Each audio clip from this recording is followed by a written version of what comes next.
How many books do you think the average American reads in a year? Here's the thing, we're reading way less than we used to, and it's happening across all age groups. Back in 1984, about 35% of 13-year-olds read for fun almost every single day. But by 2019, that number was down to just 17%. And our screens are a big part of that picture. People now spend an average of just 18 seconds on a web page before clicking away. So we're getting used to skimming rather than deep diving. You don't need to read a study to see just how shallow activities and distractions are changing culture. Recently, we're seeing a resurgence of slow activities like analog photography, phone-free social events, and even the slow living movement. The slow living movement is a lifestyle philosophy all about slowing down and living more intentionally. It actually started in Italy in the 1980s with the slow food movement, when a McDonald's opened near the Spanish Steps in Rome. One brave journalist started a campaign to protect traditional Italian food and the value of savoring a meal. From there, the idea of slow grew beyond just food.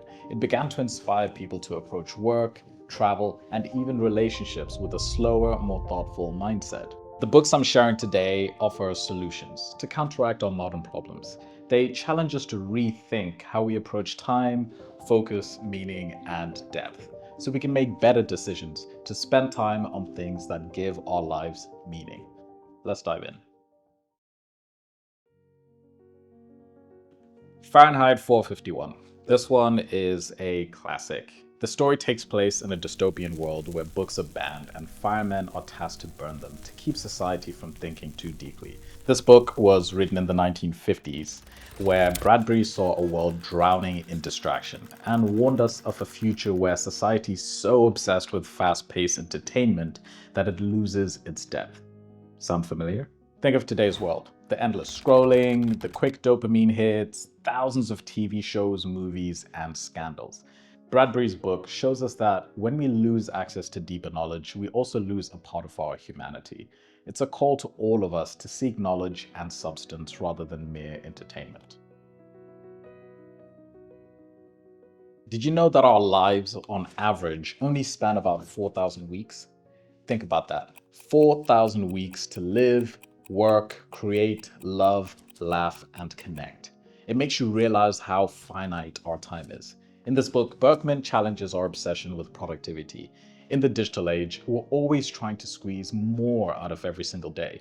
But Berkman suggests that by trying to maximize every moment, we're actually minimizing our lives in a harmful way. This book is not about managing time, but about embracing trade-offs. By choosing what to leave out, we can put our energy into what's truly meaningful, instead of trying to do everything we perceive. 4,000 weeks helped me understand that you have to make small sacrifices to get more of what you want in life. This one, Ikigai, is one of my favorite books of all time because its message is so simple and it's full of practical tips. Ikigai is all about finding your reason for being. Ikigai as a concept lies at the intersection of passion, mission, profession, and vocation. The beauty of Ikigai is that it teaches us that purpose isn't about big achievements. It's often found in small everyday actions. In Japan, there's a quiet joy in embracing routines, mastering small crafts, and nurturing connections. The book highlights a slower, more deliberate lifestyle, which feels like a direct contrast to the modern, high-speed world we're experiencing today. By the way, if you have any book recommendations similar to the ones that I'm talking about, please leave them in the comments below. Stillness Is The Key explores the power of stillness, which is a rare commodity these days. If none of the other books got you excited, I highly recommend this one because it's super easy to read and packed full of wisdom on every page. This is one of those books where you'll be highlighting everything. Ryan Holiday takes lessons from philosophy, history, and psychology to argue that all great achievements start with stillness.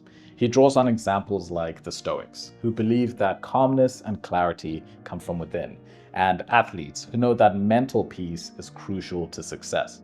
For me, this was a reminder to step back. Even when projects are piling up or there's pressure to keep moving, I started dedicating moments to step away from my work, reflect, and let creativity flow naturally instead of trying to force it.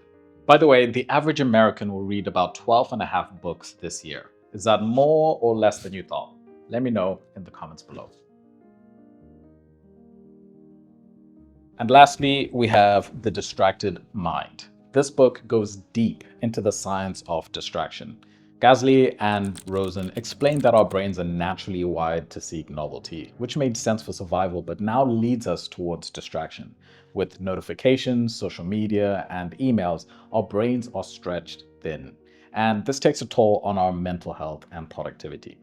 After reading this book, I made small but meaningful changes to my digital habits, like silencing notifications during creative hours, or setting clear boundaries on when to check my messages.